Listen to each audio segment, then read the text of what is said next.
ಆನಂದ ರಾಮಾಯಣದ ರಾಜ್ಯಕಾಂಡದ ಉತ್ತರಾರ್ಧದಲ್ಲಿ 13ನೇ ಸರ್ಗ ಕೊನೆಗೊಂಡಿತ್ತು. ಹಿರಣ್ಯಕಶಿಪು, ಹಿರಣ್ಯಾಕ್ಷ, ಶಿಶುಪಾಲ ದಂತವಕ್ತ್ರ ಇವರ ದಮನಕ್ಕಾಗಿ ಮಹಾವಿಷ್ಣು ಅವತಾರ ಮಾಡಿದ ಅನ್ನುವಂಥ ಸೂಚನೆ ಅಲ್ಲಿ ಬಂದಿತ್ತು. ವಸಿಷ್ಠರು ಎಲ್ಲವನ್ನೂ ತಿಳಿದವರಾಗಿದ್ದರೂ ಕೂಡ ಚತುರ್ಮುಖ ಬ್ರಹ್ಮನನ್ನ ಆ ಅವತಾರಗಳ ಹಿನ್ನೆಲೆ ಮತ್ತು ಆ ದೇವಗಣಗಳಿಗೆ ಯಾತಕ್ಕಾಗಿ ಶಾಪ ಬಂದಿತ್ತು ಅದನ್ನ ಹೇಳುವಂಥ ಚತುರ್ಮುಖ ಬ್ರಹ್ಮನನ್ನ ಕೇಳಿದರು ಅನ್ನೋರಿಗೆ ಆ ಸರ್ಗ ಕೊನೆಗೊಂಡಿತ್ತು. ವಾಲ್ಮೀಕಿಯ ಕಥೆಯನ್ನು ನಮಗೆ ಕೇಳಬೇಕು ಅಂತಿದೆ. ಅದಕ್ಕಾಗಿ ಆ ಕಥೆಯನ್ನು ವಿಸ್ತಾರವಾಗಿ ಹೇಳುವಂತ ವಸಿಷ್ಠರು ಬ್ರಹ್ಮನನ್ನು ಕೇಳಿದರು ಅಂತ ನಾನು ನಿನ್ನೆ ಅದನ್ನು ಸ್ವಲ್ಪ ವ್ಯತ್ಯಾಸ ಮಾಡಿ ಪ್ರಮಾದದಿಂದ ಹೇಳಿದೆ. ವಸಿಷ್ಠರು ಕೇಳಬೇಕು ಅಂತ ಅಪೇಕ್ಷೆ ಪಟ್ಟಿದ್ದು ಜಯವಿಜಯರ ಕಥೆಯನ್ನ, ಜಯವಿಜಯರ ಶಾಪದ ಕಥೆಯನ್ನ. ಆ ಶಾಪದ ಕಥೆಯ ಬಳಿಕ ಮತ್ತೆ ವಾಲ್ಮೀಕಿಯ ಇತಿಹಾಸದ ಕಥೆ ಬರೋದಿದೆ.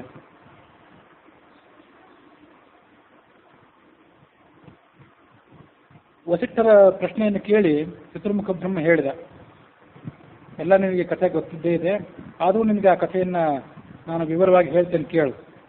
ಒಮ್ಮೆ ವೈಕುಂಠದಲ್ಲಿ ವಿಷ್ಣು ಲಕ್ಷ್ಮೀ ಜೊತೆಗೆ ಏಕಾಂತದಲ್ಲಿದ್ದ. ಆಗ ಅಶ್ವಿನಿ ಕುಮಾರರು ಆ ಭಗವಂತನನ್ನ ದರ್ಶನ ಮಾಡಬೇಕು ಅನ್ನೋ ದೃಷ್ಟಿಯಿಂದ ಅಲ್ಲಿಗೆ ಬಂದರು. ದ್ವಾರ ರಕ್ಷಕರಾದಂತಹ ಜಯ ವಿಜಯರನ್ನವರು ಅವರನ್ನು ಮುಂದೆ ಹೋಲಿಕೆ ಬಿಡಲಿಲ್ಲ. ಜಯ ವಿಜಯರು ಬಂದರು ಅಂತ ಈಗ ಆನಂದ ರಾಮಾಯಣ ಹೇಳ್ತದೆ. ಕನಕ ಸನತ್ಕುಮಾರಾದಿಗಳು ಬಂದಿದ್ರು ಅಂತ ಭಾಗವತಾದಿಗಳಲ್ಲಿ ನಾವು ನಮಗೆ ಗೊತ್ತಿರುವಂತಹ ಸಂಗತಿ ಅದು. ನಾವು ಅದನ್ನು ಶ್ರವಣ ಮಾಡಿದ್ವಿ. ಇಲ್ಲಿ ಜಯ ವಿಜಯರು ಬಂದು ಭಗವಂತನನ್ನ ದರ್ಶನ ಮಾಡಬೇಕು ಅಂತ ಅಪೇಕ್ಷೆ ಪಟ್ಟಿದ್ರು ಅಂತ ಇಲ್ಲಿ ಕಥೆ. ಅದೇ ಅಶ್ವಿನಿ ದೇವತೆಗಳು. ಜಯ ವಿಜಯರು ತಡೆದದ್ದು ಸನತ್ಕುಮಾರ ಸುಜಾತಾದಿಗಳನ್ನ ಅಂತ ಭಾಗವತದಲ್ಲಿ ಬಂದಿತ್ತು. ಆ 4 ಭಗವಂತನ ದರ್ಶನಕ್ಕೆ ಬಂದಿದ್ರು ಅಂತ. ಇಲ್ಲಿ ಬಂದವರು ಅಶ್ವಿನಿ ದೇವತೆಗಳು. ಅಶ್ವಿನಿ ದೇವತೆಗಳು ಭಗವಂತನ ದರ್ಶನಕ್ಕೆ ಬಂದಾಗ ಜಯ ವಿಜಯರು ಅವರನ್ನು ತಡೆದರು. ಭಗವಂತನ ದರ್ಶನಕ್ಕೆ ಯೋಗ್ಯ ಸಮಯ ಅಲ್ಲ. ಆಗ ಆ ಅಶ್ವಿನಿ ದೇವತೆಗಳು ಹೇಳಿದರು, ಈಗಲೇ ನಮಗೆ ಭಗವಂತನ ದರ್ಶನ ಆಗಬೇಕಾಗಿದೆ, ಅದನ್ನು ಭಗವಂತನಿಗೆ ಹೋಗಿ ತಿಳಿಸು, ನಮಗೀಗ ಹೋಗ್ಲಿಕ್ಕೆ ಸಾಧ್ಯ ಇಲ್ಲ ಅಂತ ಆ ಜಯ ವಿಜಯರು ಹೇಳಿದರು. ಒಟ್ಟು 3 ಬಾರಿ ಈಗ ಭಗವಂತನ ದರ್ಶನ ಸಾಧ್ಯವಿಲ್ಲ, ನಾವು ನಿಮಗೆ ಭಗವಂತನ ದರ್ಶನವನ್ನು ಮಾಡಿಸಲಾರೆವು ಅಂತ ಹೇಳಿದರು ಅವರು. ಒಟ್ಟು 3 ಬಾರಿ ಹೇಳಿದರು. ಹೀಗೆ 3 ಬಾರಿ ಹೇಳಿದ್ರಿಂದ ಅಶ್ವಿನಿ ಕುಮಾರರಿಗೆ ಕ್ರೋಧ ಉಕ್ಕೇರಿತು. ಉಕ್ಕೇರಿ, ನಮ್ಮ ಮಾತನ್ನು ನೀವು 3 ಬಾರಿ ಅಲ್ಲಗಳೆದಿದ್ದೀರಿ, ಅದಕ್ಕಾಗಿ ನೀವು 3 ಜನ್ಮಗಳ ಪರ್ಯಂತ ಭೂಲೋಕದಲ್ಲಿ ಹೋಗಿ ಅವತಾರ ಮಾಡಿದೆ. ಆಗ ಆ ಜಯ ವಿಜಯರು ಏನಿದ್ರು ವಿಷ್ಣುವಿನ ಗಣಗಳು ಅವರು ಕೂಡ ಕುಪಿತರಾದರು. ನಮ್ಮದು ಯಾವುದೇ ಅಪರಾಧ ಇರಲಿಲ್ಲ, ಇಲ್ಲಿ ಭಗವಂತನ ಏಕಾಂತಕ್ಕೆ ಭಂಗ ಬರಬಾರದು ಅನ್ನೋ ದೃಷ್ಟಿಯಿಂದ ನಾವು ನಿಮ್ಮನ್ನು ತಡೆದೆವು.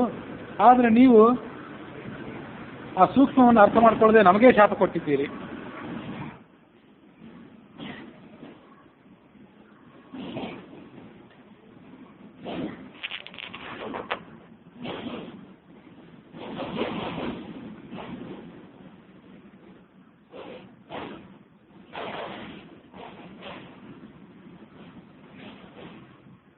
ಹೀಗೆ ಯಾವುದೇ ಅಪರಾಧವಿಲ್ಲದೆ ನಮಗೆ ಶಾಪ ಕೊಟ್ಟಿದ್ದೀರಾದ್ರಿಂದ ಏಕವಾರಂ ಯುವಾಂ ಸಾಕು, 1 ಬಾರಿ ನೀವು ಕೂಡ ಭೂಲೋಕದಲ್ಲಿ ಹುಟ್ಟಿ ಅದರ ಪರಿಣಾಮವನ್ನು ಅನುಭವಿಸಿರಿ. ಹೀಗೆ ಪರಸ್ಪರ ಅವರು ಶಾಪ ಕೊಟ್ಟರು, ಪರಸ್ಪರ ಕೋಲಾಹಲ ಮಾಡಿಕೊಂಡ್ರು. ಆ ಕೋಲಾಹಲವನ್ನು ವಿಷ್ಣು ಕೇಳಿ ಅವರೆಲ್ಲರನ್ನು ಕರೆಸಿದ. ಪರಸ್ಪರ ವಿಷ್ಣುವಿನ ಮುಂದೆ ಅವರೆಲ್ಲರೂ ಅದನ್ನು ಹೇಳಿಕೊಂಡ್ರು. ಎಲ್ಲರೂ ಹೇಳಿದರು. ಈ ಕಡೆ 2 ಅಶ್ವಿನಿ ದೇವತೆಗಳು, ಆ ಜಯ ವಿಜಯರು ಭಗವಂತನ ಪ್ರಾರ್ಥನೆ ಮಾಡಿಕೊಂಡ್ರು, ನಮಗೆ ಆ ಭೂಲೋಕದ ಜನ್ಮದಿಂದ ಬೇಗ ಮುಕ್ತಿ ಆಗಬೇಕು, ಅದಕ್ಕೇನಾದ್ರೂ ಒಂದು ಉಪಾಯ ಇದ್ರೆ ಹೇಳು. ಆಗ ವಿಷ್ಣು ಹೇಳಿದ, ಮೈ ಭಕ್ತ್ಯಾ ವಿರೋಧಿನ್ಯ, ನನ್ನ ಭಕ್ತಿ ಏನಿದೆ ಅದು 2 ರೀತಿಯಾದ ಭಕ್ತಿ. ವಿರೋಧಿನಿ ಭಕ್ತಿ ಅಂತ ಒಂದು, ಪ್ರೀತಿಪೂರ್ವಕವಾದ ಭಕ್ತಿ ಮತ್ತೊಂದು. ನನ್ನಲ್ಲಿ ವಿರೋಧಿನಿ ಭಕ್ತಿಯನ್ನು ಮಾಡಿದರೆ, ನನ್ನನ್ನು ದ್ವೇಷ ಮಾಡಿದರೆ ನೀವು ಬೇಗ ನನ್ನನ್ನು ಬಂದು ತಲುಪ್ತೀರಿ, ಹೆಚ್ಚು ಕಾಲ ಭೂಲೋಕದಲ್ಲಿ ನೀವು ಇರಬೇಕಾಗಿಲ್ಲ. ಇನ್ನು ಪ್ರೀತಿಪೂರ್ವಕವಾದ ಭಕ್ತಿಯನ್ನು ಏನಾದರೂ ಮಾಡಿದರೆ 7 ಜನ್ಮ ಕಾಲ ಭೂಲೋಕದಲ್ಲಿ ಇರ್ತೀರಿ, ಭೂಲೋಕದಲ್ಲಿ 7 ಜನ್ಮಗಳನ್ನು ಎತ್ತಿಸ್ತೀರಿ, ಆದರೆ ನನ್ನ ಭಕ್ತರಾಗಿರ್ತೀರಿ, ನನ್ನ ಸ್ತೋತ್ರ ಮಾಡಿಕೊಂಡು ಮಹಾಭಾಗವತರು ಅನಿಸ್ಕೊಂಡೇ ಬದುಕ್ತೀರಿ. ಆದರೆ ಮೂರೇ ಜನ್ಮದಲ್ಲಿ ಭೂಲೋಕದಿಂದ ಮರಳಿ ಬರಬೇಕು ಅಂತ ನಿಮ್ಗೆ ಏನಾದರೂ ಅಪೇಕ್ಷೆ ಇದ್ದರೆ ನನ್ನಲ್ಲಿ ವಿರೋಧಿ ಭಕ್ತಿಯನ್ನು ಮಾಡಬೇಕು, ನನ್ನನ್ನು ದ್ವೇಷ ಮಾಡಬೇಕು. ನನ್ನನ್ನು ದ್ವೇಷ ಮಾಡ್ತಾ ಹೋಗಿಬಿಟ್ರೆ ಅದರಿಂದ ನನ್ನನ್ನು ಕೂಡಲೇ ತಲುಪ್ತೀರಿ ನೀವು. ಯಾವುದು ನಿಮ್ಮ ಆಯ್ಕೆ? ಆಗ ಅವ್ರು ಹೇಳಿದರು, ನಿನ್ನಲ್ಲಿ ವಿರೋಧಿನಿ ಭಕ್ತಿಯನ್ನೇ ನಾವು ಮಾಡಿದರೂ ತೊಂದರೆ ಇಲ್ಲ, ಆದರೆ ನಿನ್ನ ನಗಲಿ ಭೂಲೋಕದಲ್ಲಿ ಬಹಳ ಕಾಲ ಇರಲಾರೆವು ಅಂದ್ರು ಅವರು. ಭಗವಂತ ಹಾಗೆ ಆಗಲಿ ಅಂತ ಅವರನ್ನ ಕಳಿಸಿಕೊಟ್ಟ. ಮುಂದೆ ಆ ಜಯ ಹಿರಣ್ಯಾಕ್ಷನಾಗಿ ಜನಿಸಿದ. ಜಯೋ ಜಾತೋ ಹಿರಣ್ಯಾಕ್ಷ ಹಿರಣ್ಯಕಶಿಪುಸ್ತಫ ಜಾತೋತ್ರ ವಿಜಯ. ಜಯ ಹಿರಣ್ಯಾಕ್ಷ ಅನ್ನೋ ಹೆಸರಿನಿಂದ ಆ ಭೂಲೋಕದಲ್ಲಿ ಅವತಾರ ಮಾಡಿದ. ಮತ್ತೆ ವಿಜಯ ಹಿರಣ್ಯಕಶಿಪು ಅನ್ನೋ ಹೆಸರಿನಿಂದ ಅವತಾರ ಮಾಡಿದ. ಹೀಗೆ ಅವರಿಬ್ಬರು ಕೂಡ ಭೂಲೋಕದಲ್ಲಿ ಅವತಾರ ಮಾಡಿದರು. ವರಾಹರೂಪಿ ವಿಷ್ಣು ಆ ಹಿರಣ್ಯಾಕ್ಷನನ್ನ ಕೊಂದು ಹಾಕಿದ. ನರಸಿಂಹರೂಪಿಯಾದ ವಿಷ್ಣು ಆ ಹಿರಣ್ಯಕಶಿಪುವನ್ನ ಕೊಂದು ಹಾಕಿದ. ಮತ್ತೊಂದು ಬಾರಿ ಅವರು ರಾವಣ ಕುಂಭಕರ್ಣರು ಅನ್ನೋ ಹೆಸರಿನಿಂದ ಅವತಾರ ಮಾಡಿದರು. ಆಗ ಅವರನ್ನ ವಿಷ್ಣು ರಾಮನ ರೂಪದಿಂದ ಬಂದು ಧ್ವಂಸ ಮಾಡಿದ. ಅದೇ ಸಂದರ್ಭದಲ್ಲಿ ಅಶ್ವಿನಿ ಕುಮಾರರು ಕೂಡ ಒಬ್ಬ ಐರಾವಣ ಅನ್ನುವ ಹೆಸರಿನಿಂದ ಮತ್ತೊಬ್ಬ ಮೈರಾವಣ ಅನ್ನೋ ಹೆಸರಿನಿಂದ ಭೂಲೋಕದಲ್ಲಿ ಜನಿಸಿದರು. ಜನಿಸಿ ಭಗವಂತನನ್ನು ದ್ವೇಷ ಮಾಡಿದರು. ಅದ್ರ ಮೂಲಕ ಆ ಭಗವಂತನ ಮೂಲಕ ಸಂಹಾರಕ್ಕೊಳಗಾದರು. ಮುಂದೆ ಕೃಷ್ಣಾವತಾರದಲ್ಲಿ ಒಬ್ಬ ಶಿಶುಪಾಲ ಆಗ್ತಾನೆ, ಮತ್ತೊಬ್ಬ ದಂತವಕ್ತ್ರ ಆಗ್ತಾನೆ. ಆಗ ಕೃಷ್ಣ ಅಲ್ಲಿಗೆ ಭೂಲೋಕಕ್ಕೆ ಬಂದು ವಿಷ್ಣು ಆ ಕೃಷ್ಣನ ರೂಪದಲ್ಲಿ ಅವತರಿಸಿರ್ತಾನೆ.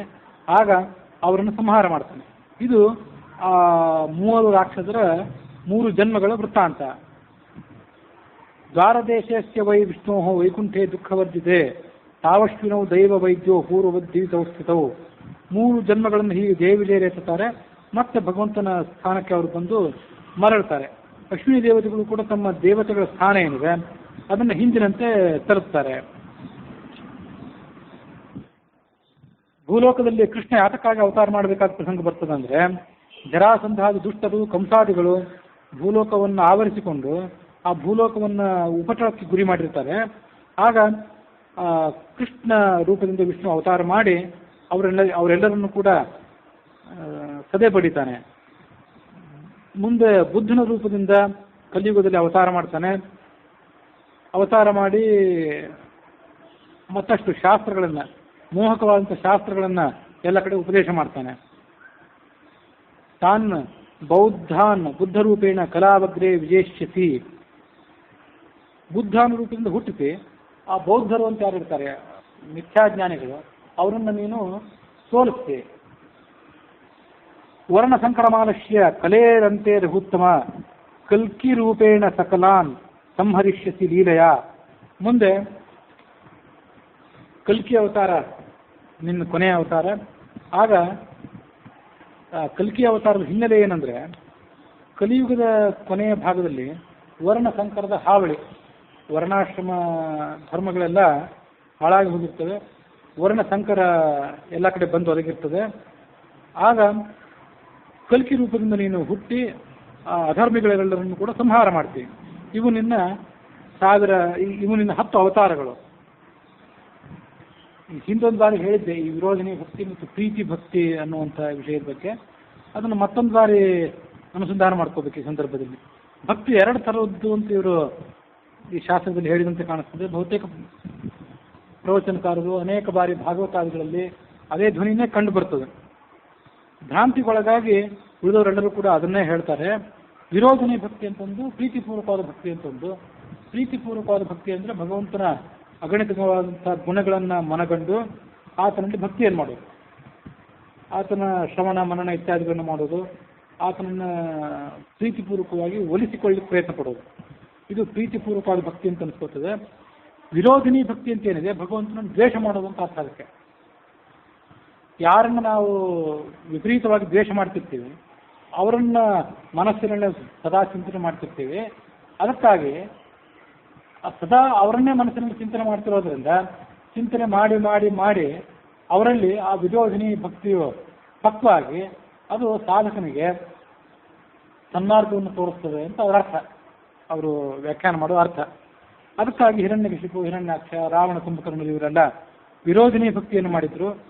ಶಿಶುಪಾಲ ದಂತಭಕ್ತರು ಕೂಡ ಹಾಗೆ ಮಾಡಿದ್ರು. ಅವರು ಭಗವಂತನಿಗೆ ಆ ವಿರೋಧಿನಿ ಭಕ್ತಿಯನ್ನು ಮಾಡುವ ಮೂಲಕ ಸದ್ಗತಿಯನ್ನು ಪಡ್ಕೊಂಡ್ರು ಅಂತ ಹಾಗೆ ಕಾಣಿಸ್ತದೆ. ಆದರೆ ಶಾಸ್ತ್ರಗಳ ಪರಮ ತಾತ್ಪರ್ಯವನ್ನು ಗಮನಿಸಿದರೆ ಮತ್ತು ಶಾಸ್ತ್ರದ ಸಾರವಾದಂತಹ ಭಗವದ್ಗೀತೆ ಇವುಗಳ ಸಾರವನ್ನೆಲ್ಲ ಗಮನಿಸಿದರೆ ಆ ವಿರೋಧಿನಿ ಭಕ್ತಿ ಏನಿದೆ ಅಂಥ ಒಂದು ಭಕ್ತಿ ಅನ್ನೋದೇ ಇಲ್ಲ. ಇರೋದು ಒಂದೇ ಭಕ್ತಿ, ಪ್ರೀತಿಪೂರ್ವಕವಾದ ಭಕ್ತಿ ಅಂದರೆ ಅದೊಂದೇ ಭಕ್ತಿ.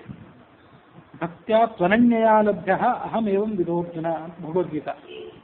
ನೀನು ನನ್ನನ್ನು ಈಗ ಯಾವ ಸ್ವರೂಪದಿಂದ ನೋಡ್ತಾ ಇದೆಯಲ್ಲ, ಇಷ್ಟು ಶ್ರೇಷ್ಠವಾದ ರೀತಿಯಲ್ಲಿ ನಿನಗೆ ನೋಡ್ಲಿಕ್ಕೆ ಸಾಧ್ಯ ಆಗಿದೆಯಲ್ಲ, ಇದು ನೋಡ್ಲಿಕ್ಕೆ ಸಾಧ್ಯ ಆಗಿರೋದು ಪರಮ ಭಕ್ತಿಯಿಂದ ಮಾತ್ರ ಸಾಧ್ಯ. ಭಕ್ತ್ಯಾ ತ್ವನನ್ಯಯಾ ಲಭ್ಯ, ಭಕ್ತಿಯಿಂದ ಮಾತ್ರ ನಾನು ಸಿಗುವಂಥವನು, ದ್ವೇಷದಿಂದ ನಾನು ಸಿಗೋದೇ ಇಲ್ಲ ಅಂತ ಭಗವಂತನ ಒಂದು ತಾತ್ಪರ್ಯ ಇರುತ್ತೆ, ಭಗವಂತನ ಸಿದ್ಧಾಂತ ಅದು. ಆದರೆ ಈ ರಾವಣ ಕುಂಭಕರ್ಣಾದಿಗಳು, ಶಿಶುಪಾಲ ದಂತವಕ್ತಾದಿಗಳು ವಿರೋಧಿ ಭಕ್ತಿಯನ್ನು ಮಾಡೋದ್ರ ಮೂಲಕ ಸದ್ಗತಿಯನ್ನು ಪಡ್ಕೊಂಡಿದ್ರು ಅಂತ ಭಾಗವತಾದಿಗಳು ಹೇಳಿದಂತ ಕಾಣಿಸ್ತದಲ್ಲ. ಆನಂದ ರಾಮಾಯಣನು ಹಾಗೆ ಹೇಳ್ತದಲ್ಲ ಅಂತಂದ್ರೆ, ಆ ವಿರೋಧಿನಿ ಭಕ್ತಿಯನ್ನು ಮಾಡಿದ್ರು ಅಂತ ಹೇಳುವ ಆ ವಾಕ್ಯಗಳಿಗೆ ತಾತ್ಪರ್ಯವನ್ನು ಬದಲಾಯಿಸಿ ನಾವು ಅರ್ಥ ಮಾಡ್ಕೊಳ್ಬೇಕು. ರಾವಣ ಕುಂಭಕರ್ಣಾದಿಗಳಲ್ಲಿ, ಶಿಶುಪಾಲ ದಂತವಕ್ತಾದಿಗಳಲ್ಲಿ ಇವರೆಲ್ಲರಲ್ಲೂ ಕೂಡ ಜೀವದ್ವಯ ಸಮಾವೇಶ ಇತ್ತು. ಅವರಲ್ಲಿರುವಂಥ ಒಬ್ಬ ದುಷ್ಟ ಜೀವಿ ಆತ ಭಗವಂತನನ್ನು ದ್ವೇಷ ಮಾಡ್ತಿದ್ದ. ಅದರೊಳಗಿರುವಂಥ ಸಜ್ಜನ ಏನಿದ್ದಾನೆ ಆತ ಭಗವಂತನನ್ನ ಕುರಿತು ಭಕ್ತಿ ಮಾಡ್ತಿದ್ದ. ಆ ದುರ್ಜೀವಿಯಾದವನು ಏನು ಭಗವಂತನನ್ನು ದ್ವೇಷ ಮಾಡ್ತಿದ್ದ, ಆ ದ್ವೇಷ ಮಾಡಿದ್ರ ಮೂಲಕವಾಗಿ ದ್ವೇಷದ ಭಾವನೆಯು ಪಕ್ವವಾಗಿ ಆತನಿಗೆ ಮೋಕ್ಷ ಆಯಿತು ಅಂತ ಹೇಳಿದಂತೆ ಕಾಣಿಸ್ತದೆ. ಆದರೆ ಆತನ ಹತ್ಯೆ ಆದಾಗ ಮೋಕ್ಷ ಆಗುವುದು ಅವರೊಳಗಿರುವಂಥ ಸುಜೀವನಿಗೆ. ದ್ವೇಷವನ್ನು ಮಾಡಿದಂಥ ದುರ್ಜೀವನಿಗೆ ಕೇವಲ ದುರ್ಗತಿಯೇ. ಹಿಂಸಾರ್ಥಂ ಆಲಿಂಗಯತ ಸ್ತರಕ್ಷೋಹ ಕಿಂ ಚೇಷ್ಟಯ ತುಷ್ಯತಿ ಕಾಮಧೇನು ಅಂತ ವಾದಿರಾಜರ ರುಕ್ಮಿಣೀಶ್ ವಿಜಯದಲ್ಲಿ 1ನೇ ಅಥವಾ 2ನೇ ಸರ್ಗ ಇದ್ದಿರಬೇಕು. ಅಲ್ಲೊಂದು ಕಡೆ ಈ ಮಾತನ್ನು ಹೇಳ್ತಾರೆ. ಭಗವಂತನಿಗೆ ಪ್ರೀತಿಪೂರ್ವಕವಾದ ಭಕ್ತಿಯನ್ನು ನಾವು ತೋರಿಸಿದ್ರೆ ಅಷ್ಟೇ ಆತ ಸಂತುಷ್ಟನಾಗ್ತಾನೆ ಹೊರತು, ದ್ವೇಷಪೂರ್ವಕವಾದಂಥ ಭಕ್ತಿಯನ್ನು ತೋರಿಸಿದ್ರೆ ಆತ ಸಂತುಷ್ಟ ಆಗೋದಿಲ್ಲ. ಅದು ಭಗವಂತನ ವಿಷಯ ಮಾತ್ರ ಅಲ್ಲ, ನಾವ್ಯಾರೂ ಕೂಡ ನಮ್ಮ ಬಗ್ಗೆ ಯಾರು ನಮ್ಮನ್ನ ಸೌಹಾರ್ದ ಮನೋಭಾವವನ್ನು ಇಟ್ಕೊಂಡು ಮುಂದುವರಿತಾರೆ ಅಂಥವ್ರ ಬಗ್ಗೆ ನಾವು ಸಂತುಷ್ಟರಾಗ್ತೀವಿ, ಅಂಥವ್ರ ಬಗ್ಗೆ ನಾವು ಕೂಡ ಪ್ರೀತಿ ತೋರಿಸ್ತೇವೆ. ಇದು ಪಶು ಪಕ್ಷಿಗಳಿಗೆ, ಸಾಮಾನ್ಯ ಮಾನವರಿಗೂ ಕೂಡ ಇದು ಅನ್ವಯ ಆಗುವಂಥದ್ದು. ನಮ್ಮ ಎದುರಿಗೆ ಒಂದು ಹಸು ಇದ್ದರೆ, ಒಂದು ಆಕಳಿದ್ದರೆ, ಆ ಆಕಳಿಗೆ ಮೈ ದಡವಿ ಅದಕ್ಕೆ ಪ್ರೀತಿಯಿಂದ ಹುಲ್ಲು, ನೀರು ಇತ್ಯಾದಿಗಳನ್ನು ವ್ಯವಸ್ಥೆ ಮಾಡಿದರೆ ಅದು ಸಂತುಷ್ಟ ಆಗ್ತದೆ. ಆದರೆ ಒಂದು ಹುಲಿ ಅದರ ಮೇಲೆ ಹಿಂಸೆ ಮಾಡೋದಕ್ಕಾಗಿ, ಆ ಹಸುವನ್ನು ಸಿಗಿದು ಹಾಕ್ಲಿಕ್ಕಾಗಿ ಅದರ ಮೇಲೆ ಹಾರಿ ಬಿದ್ದರೆ ಅದರಿಂದ ಹಸುವಿಗೆ ಸಂತೋಷ ಆಗೋದಿಲ್ಲ. ದ್ವೇಷಪೂರ್ವಕವಾಗಿ ಹಿಂಸಾ ಮಾಡುವ ದೃಷ್ಟಿಯಿಂದ ಈ ಹುಲಿ ನನ್ನ ಮೇಲೆ ಬೀಳ್ತಾ ಇದೆ ಅನ್ನುವ ಭಾವನೆಯನ್ನು ಗಮನಿಸಿ ಆ ಧೇನು, ಆ ಆಕಳು ಎಂದೂ ಕೂಡ ಸಮಾಧಾನ ಪಡೋದಿಲ್ಲ, ತೃಪ್ತಿಯನ್ನು ಪಡೋದಿಲ್ಲ. ಅದರಂತೆ ಇದು ಪಶು ಪಕ್ಷಿಗಳ, ಸಾಮಾನ್ಯ ಮಾನವರ ಮತ್ತು ಭಗವಂತನ ಮನೋಭಾವ ಕೂಡ. ಆತ ಒಲಿಯೋದು ಶುದ್ಧವಾದಂಥ ಭಕ್ತಿಗೆ ಮಾತ್ರ ಅಂತನ್ನೋದನ್ನು ಈ ಸಂದರ್ಭದಲ್ಲಿ ಮತ್ತೊಂದು ಬಾರಿ ನೆನಪು ಮಾಡ್ಕೊಳ್ಬೇಕು. ಹೀಗೆ ಚತುರ್ಮುಖ ಬ್ರಹ್ಮ ಆ ಭಗವಂತನನ್ನು ಸ್ತೋತ್ರ ಮಾಡಿದ. ರಾಮ ಆ ಬ್ರಹ್ಮನನ್ನು ಆಲಿಂಗನ ಮಾಡಿಕೊಂಡು ಆಸನದ ಮೇಲೆ ಕೂಡಿಸಿದ. ತದರ್ಥಂಚ ಮುನೇರ್ಗಿರ ಹಾಸ್ಯಂ ಆಜ್ಞಾಪಿತಂ ಕಿಂಚಿತ್ ಜನಾ ಕುರುವಂತು ತೇ ಸುಖಂ. ಆಯಿತು, ನನ್ನ ಸಾಮ್ರಾಜ್ಯದಲ್ಲಿ ಇಲ್ಲಿ ತನಕ ಹಾಸ್ಯವೇ ಬೇಡ ತಾನೇನು ನಿಷೇಧ ಮಾಡಿದ್ದೆ, ಆ ನಿಷೇಧಾಜ್ಞೆಯನ್ನು ಹಿಂದೆ ತಗೋತೇನೆ. ನೀನು ಮತ್ತೆ ವಾಲ್ಮೀಕಿ ಮೊದಲಾದ ಋಷಿಗಳೆಲ್ಲ ಹೇಳ್ತೀರಿ ಅಂದಮೇಲೆ ಹಿಂದಿನಂತೆ ಜನರು ಹಾಸ್ಯ ಉತ್ಸವಾದಿಗಳಲ್ಲಿ ಪಾಲ್ಗೊಳ್ಳಲಿ, ಆದರೆ ಅದೊಂದು ಮೇರೆಯನ್ನು ಮೀರೋದು ಬೇಡ. ಸುರಾದಿಗಳೆಲ್ಲ ಬಹಳ ಸಂತೋಷಪಟ್ಟರು, ಅವರಿಗೆ ಸಮಾಧಾನವಾಯಿತು. ಪಪ್ರಚ್ಛ ವಾಲ್ಮೀಕಿಂ ಸಭಾಯಾಂ ರಘುನಂದನ. ಮುಂದೆ ಆ ವಾಲ್ಮೀಕಿ ಋಷಿಯನ್ನ ರಾಮ ಈ ಮುಂದೆ ಅಂತ ಪ್ರಶ್ನೆ ಮಾಡಿದ. ನನ್ನ ಅವತಾರವನ್ನು ನೀನು ಮೊದಲೇ ತಿಳಿದುಕೊಂಡಿದ್ದಿ ಮತ್ತು ನನ್ನ ಕಥೆಯನ್ನು ಬರೆದಿ ಅಂತ ಹೇಳ್ತಾ ಇದ್ದಿ, ಅದು ಹೇಗೆ ಬರೆದಿ? ನನ್ನ ಕಥೆಯನ್ನು ನಿನಗೆ ಯಾರು ಉಪದೇಶ ಮಾಡಿದರು? ಮತ್ತು ಪೂರ್ವ ಜನ್ಮದಲ್ಲಿ ನೀನು ಯಾರಾಗಿದ್ದೆ? ನನ್ನ ಕಥೆಯನ್ನು ತಿಳಿದುಕೊಂಡು ಅದನ್ನು ರಚನೆ ಮಾಡುವಂಥ ಪುಣ್ಯದ ಹಿನ್ನೆಲೆ ನಿನಗೇನಿತ್ತು ಅದನ್ನು ಹೇಳು. ಆಗ ವಾಲ್ಮೀಕಿ ಆ ಕಥೆಯನ್ನು ಹೇಳಿ ಪ್ರಾರಂಭ ಮಾಡಿದರು. ನಿನ್ನ ನಾಮದ ಮಹಿಮೆಯಿಂದಲೇ ನಾನು ಇಂಥ ಉನ್ನತ ಸ್ಥಾನಕ್ಕೆ ಏರಿದ್ದೇನೆ ಇವತ್ತು. ಯತ್ ಪ್ರಭಾವಾದಹಂ ಬ್ರಹ್ಮರ್ಷಿತ್ವ ಅವಾಪ್ತವಾನ್. ನಿನ್ನ ನಾಮದ ಪ್ರಭಾವದಿಂದ ನಾನು ಇವತ್ತು ಬ್ರಹ್ಮರ್ಷಿ ಆದೆ. ಆ ಕಥೆಯನ್ನು ಹೇಳ್ತೇನೆ. ಹಿಂದೆ ಪಂಪಾ ನದಿಯ ತೀರದಲ್ಲಿ ಒಬ್ಬ ಶಂಖ ಅನ್ನುವ ಹೆಸರಿನ ಬ್ರಾಹ್ಮಣ ಇದ್ದ. ಇದೊಂದು ಬಾರಿ ಈ ವಾಲ್ಮೀಕಿ ರಾಮಾಯಣದ ಪ್ರಾರಂಭದಲ್ಲಿ ಬಂದಿತ್ತು ಅಂತ ಕಾಣಿಸ್ತದೆ. ಅದು ನೆನಪಿಲ್ಲ, ಆದ್ದರಿಂದ ಬಂದಿತ್ತೋ ಇಲ್ಲೋ ಅಂತ ನಮಗೆ ಗೊಂದಲ ಇದೆ. ಅದಕ್ಕಾಗಿ ಇನ್ನೊಂದ್ಸರಿ ಅದನ್ನು ಹೇಳಿಬಿಡ್ತೇನೆ ಅಷ್ಟೇ. ವಾಲ್ಮೀಕಿ ರಾಮಾಯಣವನ್ನು ರಚನೆ ಮಾಡಿದ ವಾಲ್ಮೀಕಿಯ ಪೂರ್ವದ ಕಥೆ ಏನಿದೆ ಅದು ಪದ್ಮಪುರಾಣ ಇತ್ಯಾದಿ ಬೇರೆ ಬೇರೆ ಕಥೆಗಳಲ್ಲಿ ಬಂದಿರುವಂತೆ ಒಂದು ಬಾರಿ ಶ್ರವಣ ಆಗಿತ್ತು ಅಂತ ಅನ್ನಿಸ್ತದೆ. ರಾಕ್ಷಸ ಜನ್ಮ ಬಂದಿತ್ತು, ಬೇಡದವನಾಗಿದ್ದ ಅಂತೆಲ್ಲ ಬಂದಿತ್ತು. ಇನ್ನೊಂದು ಸ್ವಲ್ಪ ಕಥೆ ಅದಕ್ಕೆ ಹೊಂದ್ಕೊಂಡಂತೆ ಹೀಗಿದೆ. ಶಂಖ ಅನ್ನುವ ಹೆಸರಿನಿಂದ ಒಬ್ಬ ಬ್ರಾಹ್ಮಣ ಇದ್ದ. ಗುರುವಿನ ಮೂಲಕ ವಿದ್ಯೆಯನ್ನು ಪಡ್ಕೊಂಡ, ಸಿದ್ಧಿಯನ್ನು ಪಡ್ಕೊಂಡ. ಗೋದಾವರಿ ನದಿ ತೀರಕ್ಕೆ ಹೋದ. ಮುಂದೆ ಭೀಮಾ ನದಿಗೆ ಹೋದ. ಒಂದು ಗಹನವಾದಂಥ ಅರಣ್ಯದಲ್ಲಿ ಪ್ರವೇಶ ಮಾಡಿದ. ತೀರ್ಥ ಸಂಚಾರ ಮಾಡಬೇಕಾಗಿತ್ತು ಅವನಿಗೆ. ಒಂದು ಭಯಂಕರವಾದಂಥ ವೈಶಾಖ ಮಾಸ ಆಗಿತ್ತದು. ವನದಲ್ಲಿ ಮಧ್ಯಾಹ್ನ ಸಮಯದಲ್ಲಿ ನಡೀಲಿಕ್ಕಾಗದೆ ಕೂತ್ಕೊಂಡ. ಆಗ ಅಲ್ಲಿಗೊಬ್ಬ ಬೇಡರವನು ಬಂದ, ಕ್ರೂರಿಯಾದವನು. ಆತ ಈ ಬ್ರಾಹ್ಮಣನನ್ನು ನೋಡಿದ. ಖಡ್ಗ ತೆಗೆದುಕೊಂಡು ಆ ಬ್ರಾಹ್ಮಣನ ಹೆದರಿಸಿ ಬ್ರಾಹ್ಮಣ ಹಾಕಿಕೊಂಡಂಥ ಕರ್ಣಕುಂಡಲಗಳು, ಆತನ ಪಾದರಕ್ಷೆಗಳು, ಆತನ ಛತ್ರಿ, ವಸ್ತ್ರ, ಕಮಂಡಲು ಎಲ್ಲವನ್ನೂ ಅಪಹಾರ ಮಾಡಿಬಿಟ್ಟ. ಹೊರಟೋಗಂದ್ಬಿಟ್ಟು, ಸುಮ್ಮನೆ ಕೊಲ್ಲಿಲ್ಲ, ಹಾಗೆ ಬಿಟ್ಟುಬಿಟ್ಟ ಅವನು ಜೀವದ ಸಮೇತ. ಆ ಬ್ರಾಹ್ಮಣ ಅಲ್ಲಿಂದ ಮುಂದೆ ಸಂಚಾರ ಮಾಡ್ತಾ ಹೋದ. ಪ್ರಬಲವಾದ ಬಿಸಿಲು ಮೇಲೆ ಇತ್ತು, ನೆಲ ಕಾದಿತ್ತು. ಆತನಿಗೆ ಪ್ರಬಲವಾದ ನೀರಡಿಕೆ ಕೂಡ ಆಗಿತ್ತು. ಹಾಗೆ ನಡೆದುಕೊಂಡು ಮುಂದೆ ಹೋದ. ಆ ಬೇಡ್ರವನಿಗೊಂದು ಏನೋ ಒಳ್ಳೆ ಬುದ್ಧಿ ಹುಟ್ಟಿತ್ತು ಆಕಸ್ಮಿಕವಾಗಿ. ಪಾಪ ಕಷ್ಟಪಟ್ಟು ನಡ್ಕೊಂಡು ಹೋಗ್ತಿದ್ದಾನೆ ಈ ಮನುಷ್ಯ, ಅವನಿಗೇನಾದರೂ ಒಂದು ಉಪಕಾರ ಮಾಡಬೇಕು ನಾನು ಅಂತ ಆಲೋಚನೆ ಮಾಡಿದ. ಬೇಸಿಗೆ, ಕಾಲಲ್ಲಿ ಪಾದರಕ್ಷೆ ಇಲ್ಲ, ನಡ್ಕೊಂಡು ಹೋಗ್ತಿದ್ದಾನೆ. ಅವನಿಗೆ ಪಾದರಕ್ಷೆಗಳನ್ನು ಕೊಡಬೇಕು ಅಂತ ಈ ಬೇಡ್ರವನಿಗೆ ಬುದ್ಧಿ ಹುಟ್ಟಿತ್ತು. ಅದು ಕೊಡೋದು ಅಂದರೆ ಹೇಗೆ? ಈಗ ನಾನು ಕದ್ದಿರೋ ಸೊತ್ತೇನಿದೆ ಇದು ನನ್ನದೇ ಸೊತ್ತಿದೆ. ನಾನು ಬೇಡ್ರವನು ಜನರನ್ನು ಸುಲಿಗೆ ಮಾಡಿ ತೊಂದರೆ ಕೊಟ್ಟು ಅಪಹಾರ ಮಾಡೋದೇ ನನ್ನ ಧರ್ಮ. ಆ ಧರ್ಮದ ಪ್ರಕಾರ ನಾನೇನು ಸಂಪತ್ತನ್ನು ಸಂಗ್ರಹ ಮಾಡಿದ್ದೇನೆ ಅದೆಲ್ಲ ನನ್ನದೇ ಸಂಪತ್ತು. ಅದರಲ್ಲಿ ಒಂದು ಸ್ವಲ್ಪ ಸಂಪತ್ತನ್ನು ನಾನು ಬೇರೆಯವ್ರಿಗೆ ಕೊಟ್ಟರೆ ಅದು ಯೋಗ್ಯವೇ ಆಗಿತ್ತು. ಅದಕ್ಕಾಗಿ ನಾನು ಇವನಿಗೆ ಸ್ವಲ್ಪ ಸಹಾಯ ಮಾಡ್ತೀನಿ ಅಂತ ಆಲೋಚನೆ ಮಾಡಿದ. ಸ್ವೀಯೇನ ಧರ್ಮೇಣ ತತ್ಕರೇಣ ವನೇ ಗೃಹೀತಂ ಸಕಲಂ ಚ ತನ್ನೇ ತದೀಯಮೇವ ತತ್ಸರ್ವಂ ವ್ಯಾಧಾನಂ ಧರ್ಮ ನಿರ್ಣಯ. ಇದು ಯಾವ್ದು ಕದ್ದು ಸೊತ್ತೆಲ್ಲ ನಮ್ಮದೇ, ಅವರಿಗೆ ಸಂಬಂಧಪಟ್ಟದ್ದು, ಇದು ಧರ್ಮ. ಹಾಗಾಗಿ ಇವನಿಗೆ ಪಾದರಕ್ಷೆಗಳನ್ನು ಕೊಡ್ತೇನೆ. ಇದರಿಂದ ಸ್ವಲ್ಪ ನನಗೂ ಅದರಿಂದ ಏನಾದರೂ ಮುಂದೆ ಪುಣ್ಯ ಬರಬಹುದು. ಏಕಾಸ್ ಪಾಪ ಮಾಡಿದ್ದೇನೆ ಇಲ್ಲಿ ತನಕ, ಪುಣ್ಯ ಬರಬಹುದು ಅಂತ ಆಲೋಚನೆ ಮಾಡಿದ. ಮತ್ತು ಎಲ್ಲಕ್ಕಿಂತ ಹೆಚ್ಚಾಗಿ ಹಳೆ ಪಾದರಕ್ಷೆಗಳು ಇದನ್ನೇನು ತೊಗೊಂಡು ಮಾಡೋದು ನಾನು. ಮತ್ತು ನನ್ನ ಕಾಲಿಗೆ ಇವು ಸ್ವಲ್ಪ ಚಿಕ್ಕದು ಆಗ್ತವೆ. ಹಾಗಾಗಿ ಇವನ್ನ ಅವನಿಗೆ ಮರಳಿಸಿ ಕೊಟ್ಟು ಬಿಡ್ತೇನೆ ಆಲೋಚನೆ ಮಾಡಿ ಮತ್ತೆ ಆ ಬ್ರಾಹ್ಮಣನ ಹಿಂಬಾಲಿಸಿದ. ಅವನಿಗೆ ಅದನ್ನು ಕೊಟ್ಟ. ಚಪ್ಪಲಿ ಸಿಕ್ಕ ಮೇಲೆ ಆತನಿಗೆ ಬಹಳ ಸಮಾಧಾನ ಅನಿಸಿತು. ಸಖಾ ಭವೇತಿ ತಂಪ್ರಾಹ ಶಂಖಸ್ಥಂ ಪುನರಬ್ರವೀತ್ ಸುಖೀ ಭವೇತಿ ತಂಪ್ರಾಹ. ಆ ಶಂಖ ಬ್ರಾಹ್ಮಣ ಈ ಬೇಡ್ರವನಿಗೆ ಆಶೀರ್ವಾದ ಮಾಡಿ ಒಳ್ಳೆಯದಾಗಲಿ ನನಗೆ ಅಂತ.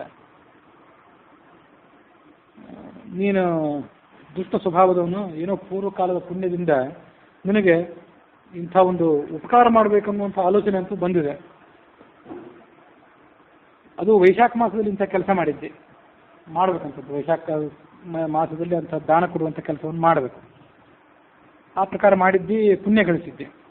ಅವನು ಕೇಳಿದ ಆ ಬೇಡ್ರವನು, ಆಯಿತು ಇಂಥದೊಂದು ಪುಣ್ಯದ ಬುದ್ಧಿ ಬರಬೇಕಾದ್ರೆ ಹಿಂದಿನ ಜನ್ಮದಲ್ಲಿ ಏನಾದರೂ ನಾನು ಮಾಡಿರ್ಬೇಕಲ್ಲ, ಅದಕ್ಕೊಂದು ಏನಾದರೂ ಹಿನ್ನೆಲೆ ಇದ್ದಿರಬೇಕಲ್ಲ, ಅದನ್ನು ಹೇಳು. ಶಂಕ ಹೇಳಿದ, ಹೇಳ್ತೇನೆ, ಆದರೆ ಬಹಳ ನೀರಡಿಸಿದ್ದೇನೆ. ಈಗ ಬಹಳ ಕಷ್ಟ ಅನ್ನಿಸ್ತದೆ. ಸಮೀಪದಲ್ಲಿ ಎಲ್ಲೇನೂ ನೆರಳಿಲ್ಲ, ನೀರಿಲ್ಲ. ನೆರಳು ನೀರು ಇರುವಂಥ ಮತ್ತೊಂದು ಸಮೀಪದ ಪ್ರದೇಶಕ್ಕೆ ಹೋಗೋಣ, ಅಲ್ಲಿ ನನ್ನ ನೀರಡಿಕೆಯನ್ನು ನನ್ನ ಪಾಪವನ್ನು ಪರಿಹಾರ ಮಾಡಿಕೊಂಡು ನಿಮ್ಮ ಕಥೆಯನ್ನೆಲ್ಲ ಹೇಳ್ತೇನೆ. ಮುಂದೆ ಹೋದರು. ಅಲ್ಲೊಂದು ಸರೋವರ ಇತ್ತು, ಬಳವಲ ಹಣ್ಣುಗಳ ವೃಕ್ಷವೂ ಇತ್ತು. ಹೀಗೆ ಬೇಡರವನು ಹೇಳಿದ ಮೇಲೆ ಇವರಿಬ್ಬರು ಅಲ್ಲಿಗೆ ಹೋದರು. ಸರೋವರ ನೋಡಿದ್ರು, ಮಧ್ಯಾಹ್ನ ಹೊತ್ತಾಗಿತ್ತು. ಸ್ನಾನ ಮಾಡಿದ, ಬಟ್ಟೆಗಳನ್ನು ಉಟ್ಕೊಂಡು ಮಾಧ್ಯಾಹ್ನಿಕ ಕ್ರಿಯೆಗಳನ್ನು ಮಾಡಿದ, ದೇವ ಪೂಜೆಯನ್ನು ಮಾಡಿದ, ಫಲ ಮೂಲಾದಿಗಳನ್ನೆಲ್ಲ ಭಗವಂತನಿಗೆ ನಿವೇದನೆ ಮಾಡಿ ತಾನು ಅದನ್ನು ತಿಂದ, ನೀರನ್ನು ಕುಡಿದ. ಸ್ವಲ್ಪ ಹೊತ್ತು ಕೂತ್ಕೊಂಡು ಮುಂದೆ ಆಯ್ತು, ಈಗ ನಿನಗೆ ನಿನ್ನ ಹಿನ್ನೆಲೆಯನ್ನು ಹೇಳ್ತೀನಿ ಕೇಳು ಅಂದ. ಶಾಕಲ ಅಂತ ಒಂದು ನಗರ, ಅಲ್ಲೊಬ್ಬ ವಿಪ್ರ, ಆತನ ಹೆಸರು ಸ್ತಂಭ ಅಂತ.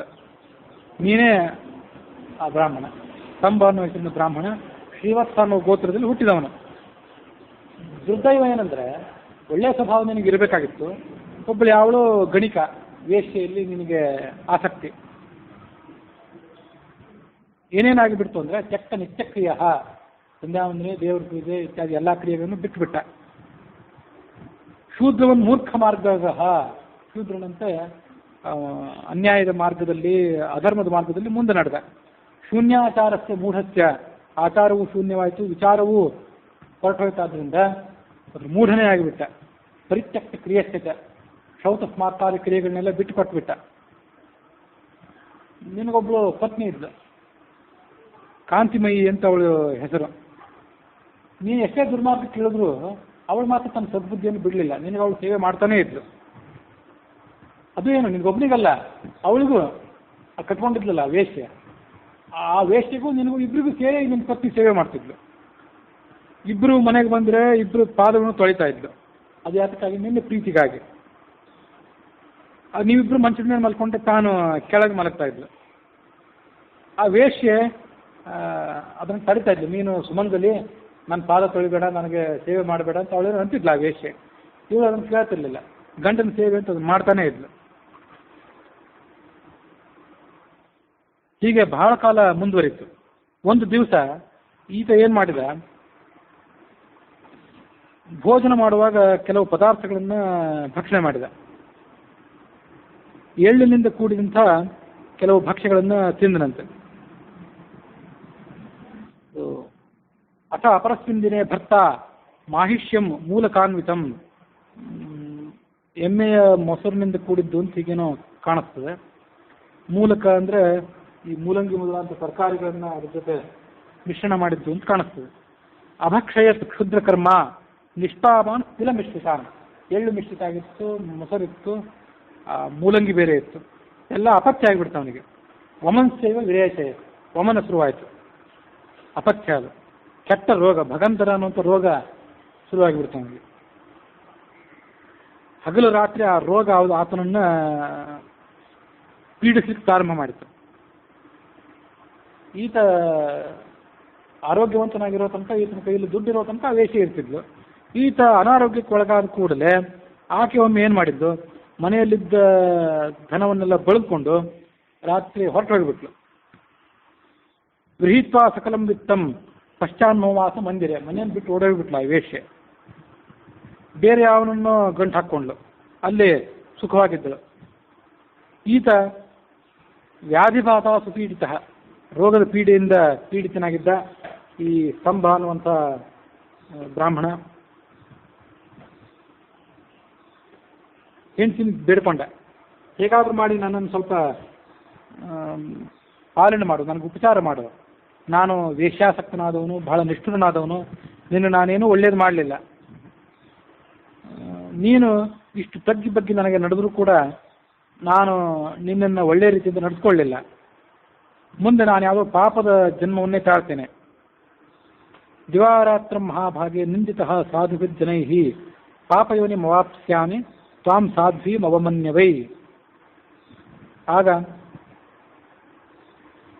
ಇನ್ನೊಂದು ಮಾತು ಹೇಳಿದ ಅವನು, ಅಹಂ ಕ್ರೋಧೇನ ದಗ್ಧೋಸ್ಮಿ ಸದಾ ನಿಷ್ಠುರ ಭಾಷಣ. ನಿನ್ನ ಕೋಪಕ್ಕೆ ನಾನು ಗುರಿಯಾಗಿದ್ದೇನೆ. ನೀನು ಹೆಂಡತಿ, ನಿನ್ನ ಕೋಪವನ್ನು ನನ್ನ ಮೇಲೆ ತೋರಿಸಲಿಲ್ಲ ನೇರವಾಗಿ, ಆದರೂ ನಿನಗೆ ಆಗಿರುವಂಥ ಸಂತಾಪ ಏನಿದೆ ಅದು ನನ್ನನ್ನು ಈಗಾಗಲೇ ಕೊಂದು ಹಾಕಿದೆ. ಅವಳು ಕೈ ಮುಗಿದು ಹೇಳಿದ್ದಂತೆ ಹೆಂಡತಿ, ಆಯಿತು, ಇಂಥ ದೈನ್ಯದ ಮಾತುಗಳನ್ನು ನೀವು ಆಡಬೇಡಿ. ನಚಾಪಿ ತ್ವಯಿಮೇ ಕ್ರೋಧ ವರ್ತತೆ ಸುಮನಾಗಪಿ. ನಿಮ್ಮ ಬಗ್ಗೆ ನನಗೆ ಸ್ವಲ್ಪವೂ ಕೂಡ ಕ್ರೋಧವಿಲ್ಲ. ಏನೋ ಹಿಂದಿನ ಜನ್ಮದಲ್ಲಿ ನಾನು ನಾನಾ ಥರದ ಪಾಪಗಳನ್ನು ಮಾಡಿರಬೇಕು, ಅದಕ್ಕಾಗಿ ನನಗೂ ಇಂಥ ಪರಿಸ್ಥಿತಿ ಬಂದಿದೆ. ತದ್ ಭುಂಜಂತ ನಮೇ ದುಃಖಂ ನ ವಿಷಾದ ಕಥಂಚನ. ಆ ಹಿಂದೆ ಮಾಡಿದ ಕರ್ಮ ಸವಿತಾ ಇದೆ ಈಗ, ಹೀಗೆ ತಿಳ್ಕೊಂಡು ನಾನು ಸಮಾಧಾನವಾಗಿದ್ದೇನೆ. ಹೀಗಂತ ಹೇಳಿ ಆ ಗಂಡನನ್ನು ಮತ್ತೆ ಆಕೆ ಉಪಚಾರ ಮಾಡಲಿಕ್ಕೆ ಪ್ರಾರಂಭ ಮಾಡಿದ್ಲು. ಬಂಧುಗಳ ಕಡೆ ಹೋದ್ಲು, ಸ್ವಲ್ಪ ದುಡ್ಡು ತಂದ್ಲು, ಆ ಗಂಡನನ್ನು ಉಪಚಾರ ಮಾಡಿದ್ಲು, ಭಗವಂತನನ್ನ ಪ್ರಾರ್ಥನೆ ಮಾಡಿದ್ಲು. ಹಗಲು ರಾತ್ರಿ ಆತನ ಮೂತ್ರ ಮಲಗಳನ್ನು ಆಕೆ ತೊಳೆದಳು. ಆತನ ಶರೀರಕ್ಕೆ ಅಂಟಿಕೊಂಡಂಥ ಕ್ರಿಮಿಗಳನ್ನು ನಖೇನ ಕರ್ಷತಿ, ತನ್ನ ಉಗುರುಗಳಿಂದ ಆ ಕ್ರಿಮಿಗಳನ್ನೆಲ್ಲ ಕಿತ್ತು ತೆಗೆದಳು. ಹಗಲು ರಾತ್ರಿ ತಾನು ಮಲಗಲಿಲ್ಲ. ಗಂಡನಿಗೆ ಬಂದು ದುಃಖಕ್ಕೆ ತಾನು ಸಂತಾಪ ಪಟ್ಟಳು. ದೇವತೆಗಳು, ಪಿತೃದೇವತೆಗಳು ಇವರೆಲ್ಲರೂ ನನ್ನ ಈ ಗಂಡನನ್ನು ಕಾಪಾಡಲಿ, ನಾನು ದುರ್ಗಾದೇವಿಗೆ ರಕ್ತವನ್ನ ಮಾಂಸವನ್ನ ಇದನ್ನೆಲ್ಲವನ್ನು ಕೂಡ ಕೊಡ್ತೇನೆ. ಮುಖೋದ್ಭವಂ ಅಂತಿದೆ, ನನ್ನದೇ ಮುಖದಿಂದ ರಕ್ತವನ್ನು ತೆಗೆದು ಆಕೆಗೆ ಬಲಿ ಕೊಡ್ತೇನೆ ಅಂತ ಹೀಗೆ ಅದಕ್ಕೆ ಅರ್ಥ ಇದ್ದಂತೆ ಕಾಣಿಸ್ತದೆ.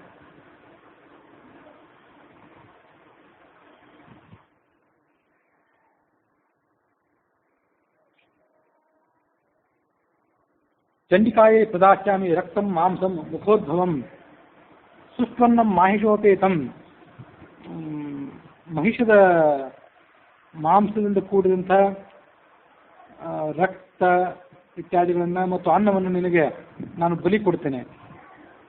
ಗಣೇಶನಿಗೆ ಮೋದಕಗಳನ್ನು ದಾನ ಕೊಡ್ತೇನೆ. ಶನಿವಾರ ದಿವಸ ಉಪವಾಸಗಳನ್ನು ಮಾಡ್ತೇನೆ, ನಾನಾ ಥರದ ಉಪವಾಸಗಳನ್ನು ಮಾಡ್ತೇನೆ. ತೈಲಾಭ್ಯಂಗ ಮಾಡಿಕೊಳ್ಳದೆ, ನನ್ನ ಶರೀರದ ಆರೈಕೆ ಮಾಡಿಕೊಳ್ಳದೆ ನಾನು ನೆಲದ ಮೇಲೆ ಮಲಗುತ್ತೇನೆ. ನನ್ನ ಗಂಡ ರೋಗವನ್ನು ಕಳೆದುಕೊಳ್ಳಿ, 100 ಕಾಲ ಬದುಕಲಿ. ಹೀಗೆ ಅವಳು ಪ್ರಾರ್ಥನೆ ಮಾಡ್ತಾ ಇದ್ಲು. ಅಲ್ಲಿಗೆ ದೇವಲ ಅನ್ನೋ ಹೆಸರಿನ ಒಬ್ಬ ಮುನಿ ಬಂದ. ವೈಶಾಖ ಮಾಸದಲ್ಲೇ ಬಂದ ಆತನು ಕೂಡ. ಆಗ ನಿನ್ನ ಈ ಹೆಣ್ಮಗಳು ಏನು ಮಾಡಿದ್ಲು, ಆ ಗಂಡನನ್ನು ಕೇಳ್ಕೊಂಡ್ಲು. ಒಬ್ಬ ಬ್ರಾಹ್ಮಣ ಬರ್ತಿದ್ದಾನೆ, ಆತ ವೈದ್ಯ ಇದ್ದಂತೆ ಕಾಣಿಸ್ತಾನೆ, ಆತನಿಗೆ ಉಪಚಾರ ಮಾಡಿದರೆ ನಿನ್ನ ರೋಗಕ್ಕೆ ಆತ ಏನಾದರೂ ಒಂದು ಪರಿಹಾರವನ್ನು ತೋರಿಸ್ಬೋದು, ನಿಮ್ಮ ಸಮ್ಮತಿ ಇದ್ದರೆ ಆ ಬಂದ ಬ್ರಾಹ್ಮಣನಿಗೆ ನಾನು ಉಪಚಾರ ಮಾಡ್ತೇನೆ, ಆತನಿಗೆ ಸತ್ಕಾರ ಮಾಡ್ತೀನಿ ಅಂದ್ಲು ಇವಳು.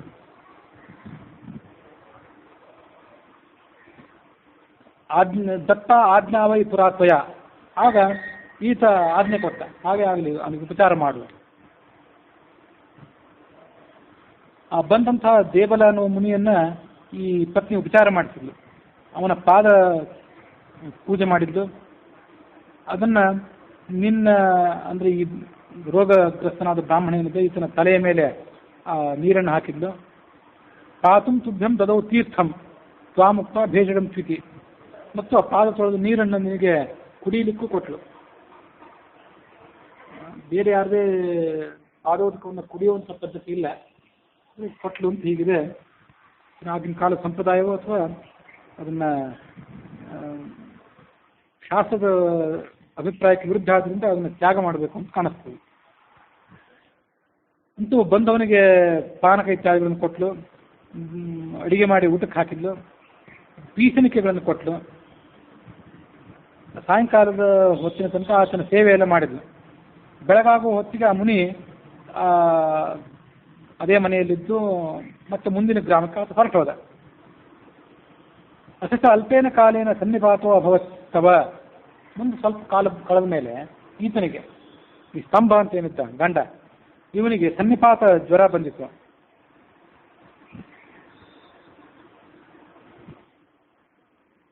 ತ್ರಿಕಟಂ ಮುಖ ಆಧತ್ತ.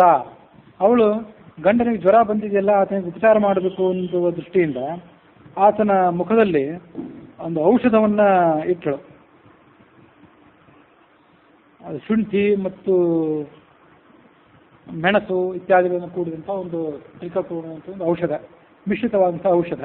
ಆ ಔಷಧವನ್ನ ನಿನ್ನ ಬಾಯಿಗೆ ಅವಳು ಇಟ್ಲು, ಆ ಸನ್ನಿಪಾತ ಜ್ವರ ಹೋಗಬೇಕು ಅಂತ.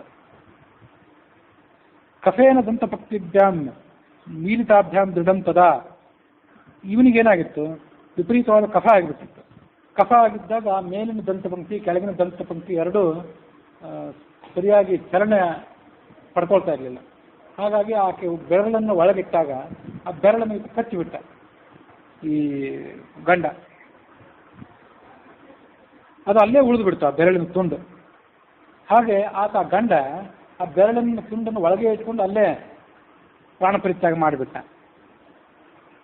ಶಯ್ಯಾಯಾಮ್ ಸುಮನೋಜ್ಞಾಯಾಮ್ ಸ್ಮರಂತಾಂ ಪುಷ್ಯಲೀಂ ಹೃದಯ. ದುರವಸ್ಥೆ ಅಂತದ್ದು ಅಂದರೆ ಸಾಯೋ ಟೈಮ್ನಲ್ಲಿ, ಸಾಯೋ ಸಂದರ್ಭದಲ್ಲಿ ಆ ದುಷ್ಟ ಅಂತ ಆ ವೇಷಿಯನ್ನು ಮತ್ತೆ ನೆನಪು ಮಾಡ್ಕೊಳ್ತಾ ಇದ್ದ.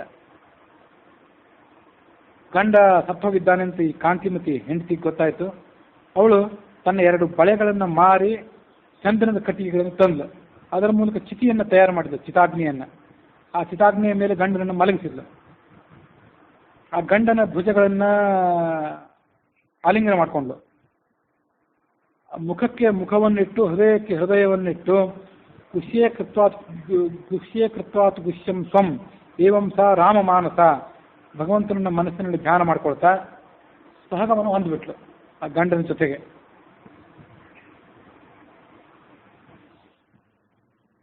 ವಿಮುಚ್ಯ ದೇಹಂ ಸಹಸಾಜಕಾಮ ಪತಿಂ ನಮಸ್ಕೃತ್ಯ ಮುರಾರಿ ಲೋಕಂ. ಮುಂದೆ ಗಂಡನಿಗೆ ಸೇವೆ ಸಲ್ಲಿಸಿದ್ರ ಫಲವಾಗಿ ಆಕೆ ಭಗವಂತನ ಲೋಕಕ್ಕೆ ಹೋಗಿಬಿಟ್ಲು.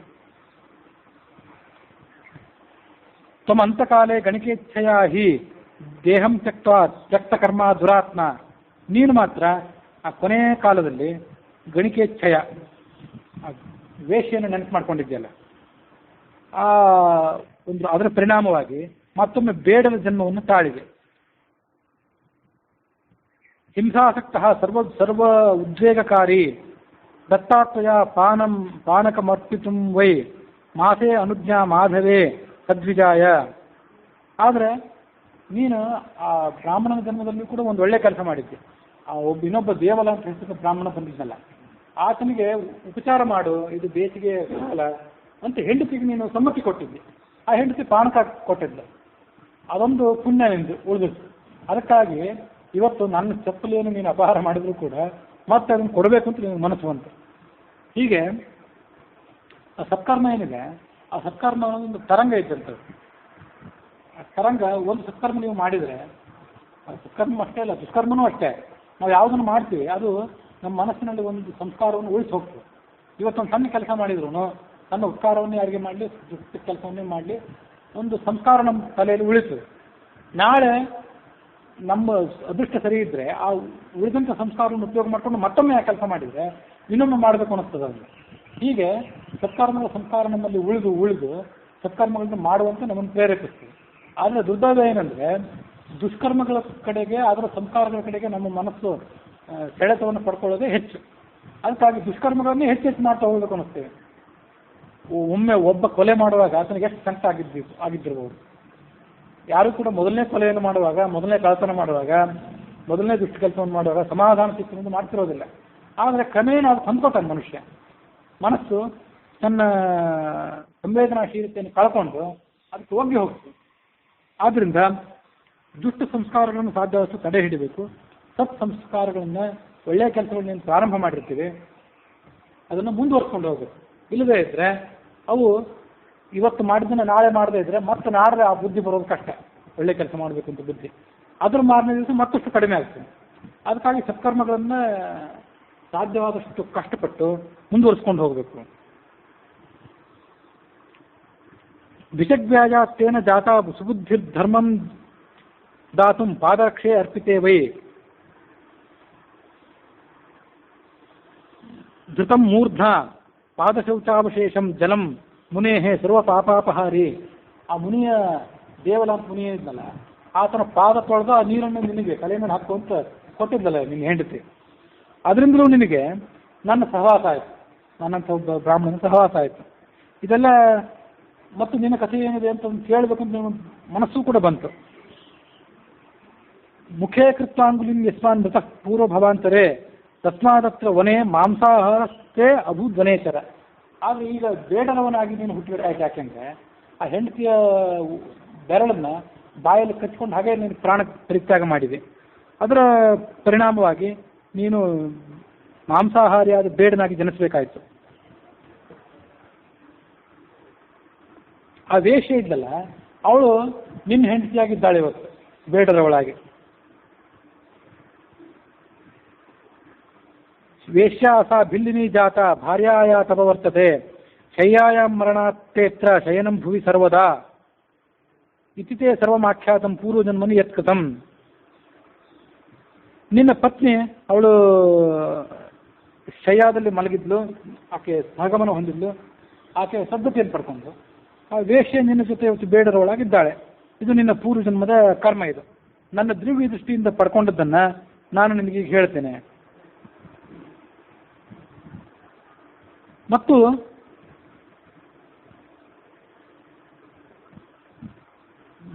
ಭವಿಷ್ಯದ ಕಾಲದಲ್ಲಿ ನಿನಗೆ ಏನಾಗೋದಿದೆ ಅಂತ ಅನ್ನೋದನ್ನು ಕೂಡ ನಾನು ನನ್ನ ದಿವ್ಯ ದೃಷ್ಟಿಯಿಂದ ಅದನ್ನು ಕಂಡುಕೊಂಡು ಹೇಳ್ತೇನೆ.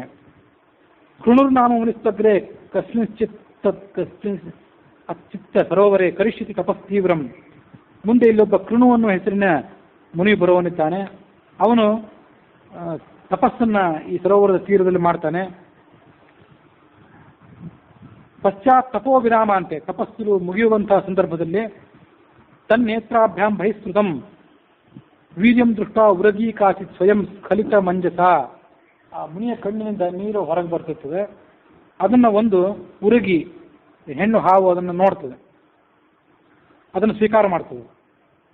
ಗೃಹೀಷ್ಯತಿ ಋತೋಃಕಾಲೇ ತಸ್ಮಾತ್ ತತ್ಪುಣ್ಯ ತತ್ತದ ಕಿರಾತಾ ಪಾಲಯಿಷ್ಯಂತಿ ಕಿರಾತಸ್ತ್ವಂ ಭವಿಷ್ಯಸಿ. ಮುಂದೆ ನೀನು ಅದೇ ಪ್ರದೇಶದಲ್ಲಿ ಇದ್ದುಕೊಂಡು ಆ ಕಿರಾತನ ಜನ್ಮವನ್ನು ಮುಂದುವರೆಸ್ತೀಯ. ಯಸ್ತ್ವಂ ರಾಮಕಥಾಂ ದಿವ್ಯಾಂ ಸುಪ್ರಬಂಧೈ ಕರಿಷ್ಯತಿ. ಆ ಸರ್ಪದ ಹೊಟ್ಟೆಯಿಂದ ನೀನೇನು ಹುಟ್ಟಿ ಬೇಡರವನಾಗಿ ನೀನು ಮುಂದುವರಿಸಿ, ನಿನಗೆ ಅಂಥ ಶ್ರೇಷ್ಠ ಮುನಿಯ ಕಾರಣವಾಗಿ ಜನ್ಮ ಪಡ್ಕೊಂಡಿದ್ದರಿಂದ ರಾಮಾಯಣವಂಥ ಮಹಾಕಾವ್ಯವನ್ನು ರಚನೆ ಮಾಡುವಂಥ ಸುಯೋಗ ನಿನಗೆ ಮುಂದಿನ ಜನ್ಮದಲ್ಲಿ ದೊರೆಯುತ್ತದೆ. ಹೀಗೆ ಶಂಖ ಅನ್ನುವ ಬ್ರಾಹ್ಮಣ ನಿಮಗೆ ನಡೆಯುವಂಥದ್ದನ್ನೆಲ್ಲ ಹೇಳಿದ. ಕಿರಾತಾ ಪಾಲಯಿಷ್ಯಂತಿ ಕಿರಾತತ್ವಂ ಭವಿಷ್ಯತಿ. ಆ ಹೆಣ್ಣು ಹಾವು ನಿನ್ನನ್ನು ಹೆರುತ್ತದೆ, ಆದರೆ ಕಿರಾತರು ನಿನ್ನನ್ನು ಪಾಲನೆ ಮಾಡ್ತಾರೆ. ಭವಿಷ್ಯಂತಿ ಸಂಗತಿಸ್ತೇ ವನೇ ಸಪ್ತ ಮುನೀಶ್ವರೇಹಿ. 7 ಜನ ಮುನೀಶ್ವರದ ಜೊತೆಗೆ ನಿನಗೆ ಮುಂದೆ ಸಂಗಮ ಆಗ್ತದೆ ಮುಂದಿನ ಜನ್ಮದಲ್ಲಿ. ಅವರ ಸಮಾಗಮದಿಂದ ನೀನು ವಾಲ್ಮೀಕಿ ಅಂತ ಅನಿಸ್ಕೋತಿ, ರಾಮಾಯಣವನ್ನು ನೀನು ರಚನೆ ಮಾಡ್ತಿ ಅಂತ. ಹೀಗೆ ಬೇಡರವನಿಗೆ ಆ ಬ್ರಾಹ್ಮಣ ಕಥೆಯನ್ನು ಹೇಳಿದ ಅನ್ನುವಲ್ಲಿಗೆ ಇವತ್ತಿನ ಕಥೆ ಮುಕ್ತಾಯ ಆಗಿದೆ.